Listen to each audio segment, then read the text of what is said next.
ایک تو ہائیڈلبرگ میں ڈاکٹر بشرا ملک نے اپنے طور پہ کروائی تھی، ایک لحاظ سے اکیلی تھی وہ، انہوں نے وہاں اردو کی کانفرنس کرائی تھی، 2022 کی بات ہے، اگست کی غالباً. اور پھر میں نے جب آپ پوسٹ ڈاک کے لیے جی وہاں تھا موجود، وہ 2 روزہ دیکھی. اور پھر ایک آپ کہہ لیں جو بھی 2 ماہ پہلے اکتوبر میں پیرس انیلکو نے اردو کی کانفرنس کرائی، میں نے دیکھا اس میں پہلی مرتبہ ہوئی تھی جب سے انیلکو ہے.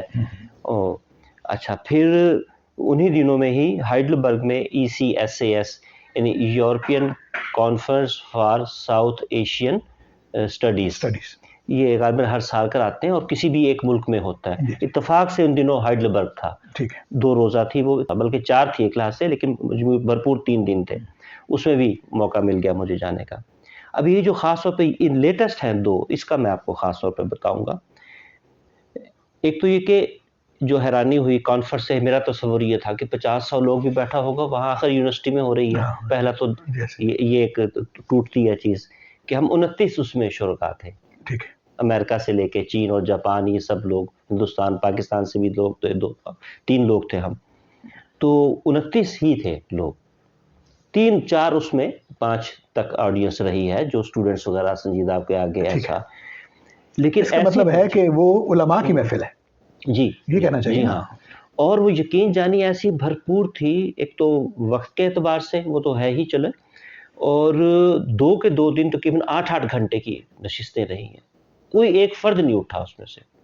8-8 گھنٹے پوری، وہ ریکارڈنگ موجود ہے، وہ ہم نے اٹینڈ کی. اور یعنی یہ عمل صرف 2 دن کا نہیں تھا، اصل میں عمل وہ پچھلے 6 ماہ پہ تھا کہ کن لوگوں کو 100 کے قریب لوگوں نے فرض کیا اس میں ایبسٹریکٹ بھیجے، جس میں سے 29 منتخب کی ہے. ٹھیک ہے نا جی. یہیں سے عمل شروع ہو جاتا ہے کانفرنس کا. یہ نہیں ہے کہ جو بھیجے بلا لیں آج، حالانکہ ان کے لیے کیا ہوتا، لیکن انہوں نے حالانکہ فنڈنگ بھی نہیں کر رہے تھے وہ ایک تو یہ کڑا انتخاب کیا. اس کا نتیجہ یہ ہوا کہ 29 کے 29 پیپر جو پڑھے گئے وہ اپنے اپنے موضوع کے اوپر اتھارٹی تھے ایک لحاظ سے.